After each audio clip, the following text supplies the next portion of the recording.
தூக்கம் கண்களை கெஞ்சும் இரவின் கடைசி நொடியிலும் கண்விழிக்கும் காலையின் முதல் நொடியிலும் நம் அருகில் இருக்கும் கைபேசி நன்மையா தீமையா என விவாதிக்க வருகிறார்கள் எம் பள்ளியின் 4ஆம் மற்றும் 5ஆம் வகுப்பு மாணவர்கள். அஸ்ஸலாமு அலைக்கும் வரஹ்மத்துல்லாஹி வபரகாத்துஹு. என் எண்ணங்கள் அனைத்தையும் மன்னங்களாய் பூசிடும் ஒரே மொழி என் தமிழ் மொழி. இந்த மொழிதான் என்னை இந்த பட்டிமன்றத்திற்கு தலைமை தாங்க வைத்துள்ளது. என் தாய்மொழிக்கும் அவையோருக்கும் நன்றியை தெரிவித்து என் உரையை ஆரம்பிக்கின்றேன். அவசர உலகத்தின் மிக அவசியமாய் ஆகின்றாய், அழைக்கற்றை பல கொண்டு அகிலத்தை ஆள்கிறாய் என்னும் பெருமைக்கு சொந்தமான கைபேசி நன்மையே என இந்த அணியில் உள்ளவர்கள் பேச வந்துள்ளனர்.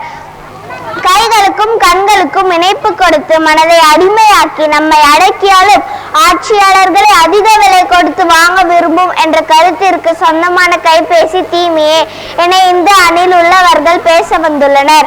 முதலாவதாக கைபேசி நன்மை என பேச பிரஜித் ரூபன் அவர்களை அழைக்கிறேன்.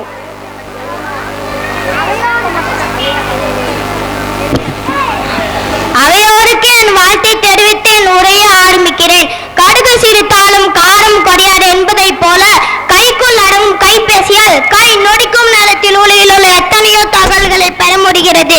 இது உண்மைதானே? கொரோனா காலத்தில் இந்த மொபைல் தான் அனைவருக்கும் கல்வி கற்க உதவியாக இருந்தது. ஒரு கைபேசி பல ஆயிரம் புத்தக அறிவை குறுகிய காலத்தில் தருகிறது. கைபேசியில் உள்ள SOS காவலன் ஆப் மூலம் பெண்கள் பாதுகாப்பு பெறுகிறார்கள். இதைவிட பெரிய நன்மை உள்ளதா? எனவே கைபேசி நன்மையே நன்மையே என சொல்லி என் உரையை முடிக்கிறேன். நன்றி. கடுகு சிரித்தாலும் காரம் குறையாது என்பது சரிதான். அதனால் பல ஆபத்து இருப்பது மறந்து விடாது. அடுத்தபடியாக கைபேசி தீமை என பேச ஷம்ரீன் அவர்களே.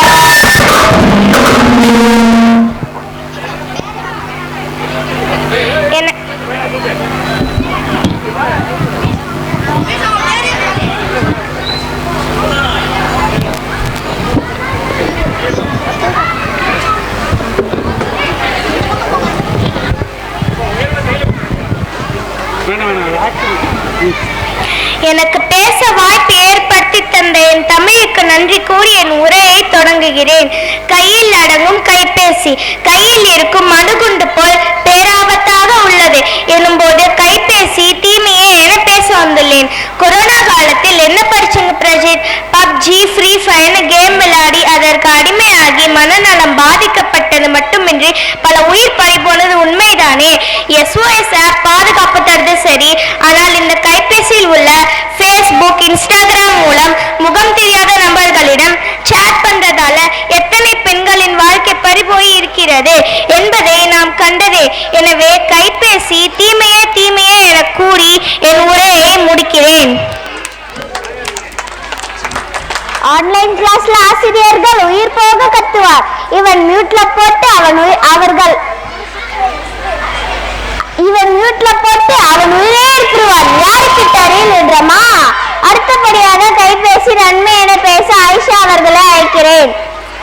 பிள்ளைங்களை அப்ரிஷியேட் பண்ணுங்க. நீங்க பேசிக்கிட்டே இருக்கீங்க, அவங்களுக்கும் டிஸ்டர்ப் ஆகுது, உங்கள்கிட்ட ஒழுங்காக கவனிக்கிறவங்களுக்கும் டிஸ்டர்ப் ஆகுது. யாரும் பேசாதீங்க தயவு செய்து. அவங்க நல்லபடியாக செய்யுங்க, அப்ரிஷியேட் பண்ணுங்க, கையை தட்டுங்க. அப்போ அவங்களும் ஒரு என்கரேஜ் பண்ற மாதிரி இருக்கும். எனக்கு வாய்ப்பு தந்த என் பள்ளிக்கும் ஆசிரியர்களுக்கும் என் நன்றியை உரித்தாக்குகிறேன். சமையல் தெரியாமல் மாமியார் நாத்தனாரிடம் திட்டு வாங்கி அழுத காலம் போய் வித்தின் 2 or 3 minutes டிஃப்ரெண்டா சமைக்க கத்துக்கிட்டோம். அதற்கான யூடியூப் தானே. ஒரு நாள் 1000 ரூபாய் அமௌண்ட் எடுக்க பேங்குக்கு போனேன். நாள் முழுவதும் வேஸ்ட் ஆனது மட்டுமின்றி ஃப்ரெண்டுக்கு டீ, சாப்பாடு, டீசல் என 1500 ரூபாய் வேஸ்டா போச்சு. ஒரு யூஸும் இல்ல. ஆனால் இப்ப ஜிபே, போன்பேன்னு அமௌண்ட் அனுப்புறதால வித்தின் மினிட்ல அமௌண்ட் அனுப்புறோம். இது நன்மை தானே? எனவே கைபேசி நன்மையே நன்மையே என கூறி என் உரையை முடிக்கின்றேன். நன்றி. டிஃப்ரெண்டா சமைக்கிறீங்க சரி, அதை சாப்பிட்டவங்க உயிரோட இருக்கிறார்களா? கேட்டு பார்த்தால் தான் தெரியும். அடுத்தபடியாக கைபேசி தீமை என பேச ஷாஜி அவர்களை அழைக்கிறேன்.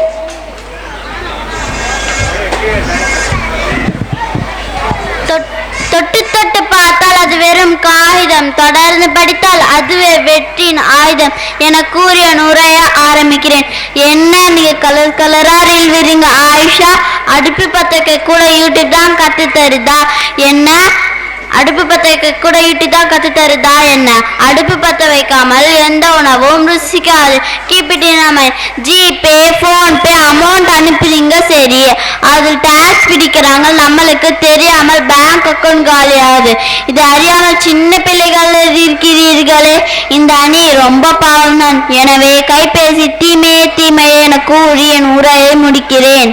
நீங்க சொல்றதும் சரிதான். அடுப்பு பத்த வைக்காமல் எந்த உணவும் ருசிக்காதுதான். அடுத்தபடியாக கைபேசி நன்மை என பேச நபிஹா அவர்களை அழைக்கிறேன்.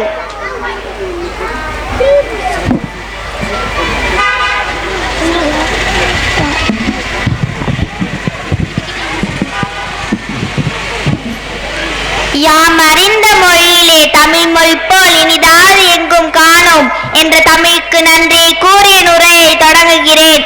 5 விரலோடு 6ஆம் விரலாக உள்ள கைபேசி நன்மை என பேச வந்துள்ளேன். பேரிடர்கள் பற்றி எச்சரிக்கை பெற கைபேசி உதவுகிறது. ஒரு ஃபங்க்ஷன்ல ஜவுளி எடுக்க ஒரு ஊரையே கூட்டி போய் கடையில பெரிய கல்லாட்டா பண்ண காலம் போய் 1 மினிட்ல ஆர்டர் பண்ணி எந்தவித டென்ஷனும் அலைச்சலும் இல்லாம என்ஜாய் பண்ணி மீஷோ, பிளிப்கார்ட் போன்ற செல்லாப் தானே யூஸ் ஆகுது. எனவே கைபேசி நன்மையே நன்மையே என கூறி என் உரையை முடிக்கின்றேன். நன்றி. பார்சல்ல மொபைலுக்கு பதிலா செங்கல் வருது, பார்த்து இருந்துக்கோங்க. அடுத்தபடியாக கைபேசி தீமையான பேச விஸ்வநாத் அவர்களை அழைக்கிறேன். எனக்கு வாய்ப்பளித்த நடுவோருக்கு நன்றி கூறி என் உரையை தொடங்குகிறேன். ஆன்லைன்ல ஆர்டர் பண்ணி பழைய டேமேஜ் ஆன துணியா வாங்குறது மட்டுமின்றி ரிட்டர்ன் போட்டா அமௌண்ட்டும் வராமல் போன கதையெல்லாம் நாங்களும் கேட்டு இருக்கோம். நீங்க கேட்டது இல்லையா நபிஹா? ஃபங்க்ஷன் ட்ரெஸ் எடுக்க குடும்பத்தோடு போய் உனக்கு என்ன வேணும், உனக்கு என்ன வேணும், எனக்கு என்ன வேணும்னு ஒவ்வொருத்தர்கிட்டையும் கேட்டு வச்சு பார்த்து எடுத்துட்டு வர மகிழ்ச்சி ஆன்லைன் ஷாப்பிங்ல கிடைக்குமா? அன்பு பாசத்திற்கு கைபேசி தடை. எனவே கைபேசி தீமையே தீமையே என கூறி என் உரையை முடித்துக் கொள்கிறேன். நீங்க சொல்றதும் கரெக்ட் தான். சொன்னால் அவமானம். நானே வாங்கி ஏமாறந்திருக்கேன். அடுத்தபடியாக கைபேசி நன்மை என பேச ஷமீரா அவர்களை அழைக்கிறேன். எடுத்தால் குறைவது செல்வம், கொடுத்தால் வளர்வது கல்வி என கூறிய நுரையை தொடங்கிறேன். கைபேசி இல்லாத போது வெளிநாட்டில் உள்ளவர்களிடம் பேச முடியாமல் லெட்டருக்காக காத்திருக்கும் வேதனை செல்ல முடியுமா என்ன? ஆனால் நினைச்ச நேரத்தில் இப்ப வீடியோ காலில் முகம் பார்த்து பேசி சந்தோஷப்படணும். இதில் கைபேசி உதவுகிறது. இதை விட பெற நன்மை உண்டா? அந்த காலத்தில் குழந்தையை சாப்பிட வைக்கப்பட்ட பாடு அப்பவா கொஞ்சமா நஞ்சமா? ஆனால் இப்போ கைபேசியை கையில் கொடுத்தால் குழந்தைகள் தானே சாப்பிட்டுப்பாங்க. அவ்வளவு சுலபமான வேலை புரிஞ்சுக்காங்க. எனவே கைபேசி நன்மையே நன்மை என கூறி என்னை முடிக்கின்றேன். குழந்தை சாப்பிடுதுன்னு சந்தோஷப்படுறீங்க, கண் பார்வை போகுது தெரியலையா? அடுத்தபடியாக கைபேசி தீமையான பேச மோனிஷா அவர்களை அழைக்கிறேன். அறியாமை எனும் இருள் நீக்க அறிவு தீர்ப்பு தேற்றின் ஆசிரியர்களுக்கு நன்றி கூறி என் உரையை தொடங்குகிறேன். வாட்ஸ்அப் ஐஎம் வீடியோ காலில் உங்க ரகசியங்களை பேசுறீர்கள். அது உங்களுக்கே தெரியாமல் வேறு ஒருவர் மூலமாய் திருடப்படுகிறது என்பதை மறந்து விடாதீர்கள். எச்சரிக்கை அவசியம் தானே. கைபேசி இல்லாத போது அம்மா நிலாவை காட்டி கதை சொல்லி மற்றும் பாட்டு பாடி சோறு ஊட்டினார்கள், கொஞ்சி மகிழ்ந்தார்கள். இந்த கைபேசி அந்த அன்பையும் அரவணைப்பையும் தருமா? எனவே கைபேசி தீமையே தீமையே எனக்கு வாய்ப்பளித்தமைக்கு நன்றி கூறி என் உரையை முடிக்கின்றேன். நன்றி. கருவியால் அன்பை தர முடியாது, உண்மைதான். அடுத்தபடியாக கைபேசி நன்மை என பேச ஷாயிதா மரியம் அவர்களை அழைக்கிறேன். ஆரம்பத்தில் சிறைச்சாலையாக தெரிந்த என் பள்ளி இன்று பூங்காவாக தெரிகிறது. அதற்கு காரணம் என் ஆசிரியர்களே தானே. அவர்களுக்கு நன்றி கூறி என் உரையை தொடர்கிறேன். யார் எது வேண்டுமானாலும் சொல்லட்டும், கைபேசி நன்மைதான் கூறுவேன். விபத்து நடக்குது, அவர்களை காப்பாற்றணும் சேர்த்துக்கு தானே கால் பண்றீங்க. கைபேசி தானே உதவுது. இன்னொரு மெத்தட்ல உறவுக்கு மறுத்து தரலன்னு சொல்றீங்க. மாமா 1000 ஜிபே பண்ணும், எந்த விடயத்தை கேட்டுக்கிறீங்க? உடனே பணம் போடாம இருக்காங்க.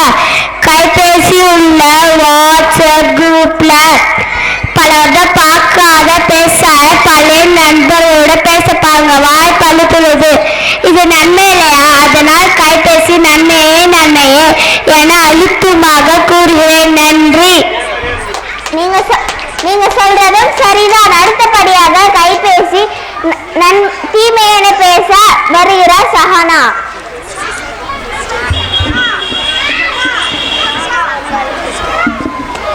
எங்கும் தமிழ்,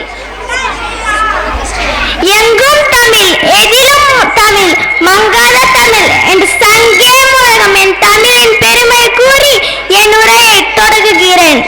பேசத்தான் கைபேசி கண்டுபிடிச்சாங்க, ஆனால் அது பேசவே நிறுத்திவிட்டது. எனவே கைபேசி தீமையே தீமையேன்னு பேச வந்துள்ளேன். விபத்து நடந்த இடத்தில் எத்தனை பேர் 108 கால் பண்ணிருக்கீங்க? லைவ் வீடியோ போறது செல்ஃபி எடுக்கிறதால இது அதிகமா இருக்கு. மனித நேயம் இருக்கா சொல்லுங்க பார்ப்போம். எனவே கைபேசி தீமையே தீமையே என கூறி என் உரையை முடிக்கின்றேன். நன்றி. இரு அணியரும் பேசி முடித்தனர். இதிலிருந்து கைபேசி நன்மை என்ற கருத்திற்கு சில எடுத்துக்காட்டு என் சார்பில் கூறுகிறேன். ஜல்லிக்கட்டுக்கு நீதி கிடைத்தது. பள்ளி கல்வித்துறை எம்எஸ் போன்ற பல வேலைகளை செய்ய உதவுகிறது. மற்றும் இவங்க எல்லாம் சொன்ன தகவல்களையும் கேட்டால் கைபேசி நன்மை என்று தோன்றுகிறது. கைபேசி தீன்மை என்பதற்கு சான்றாக குழந்தை பேச்சு திறன் குறைபாடு, கண் பார்வை குறைவு, பைக்ல போன் பேசுறதுனால ஆக்சிடென்ட் ஆகிறது, ஆன்லைன்ல ஷாப்பிங் செய்யறதுனால வியாபாரக்காரர்கள் பாதிப்பு, வாட்ஸ்அப்ல காலையிலே சிலர் போடுற ஸ்டேட்டஸால எல்லார் மனதையும் சங்கடப்படுத்துகிறது. ஸ்மார்ட் போன் ஆப் எல்லாம் ஆப் இல்லை, நமக்கு நாமே வச்சுக்கிற பெரிய ஆப். இனிய உணவாக இன்னாத கூறல் கனி இருப்ப காய் கவர்ந்தற்று. ஒரு மரத்தில் கனி இருக்கும் போதும் காயை பெறுவது அறிவற்ற செயல். அதுபோல கைபேசி பயன்படுத்தும் விதத்தை பொறுத்து கைபேசி நன்மை என்றால் நன்மையே, தீமை என்றால் தீமையே. கைபேசியை நல்ல தேவைகளுக்காக மட்டுமே பயன்படுத்தி நல்ல வாழ்வை வாழ வேண்டும் என கேட்டுக்கொள்கிறேன். நன்றிகள் பல. அஸ்ஸலாமு அலைக்கும் வரஹ்மத்துல்லாஹி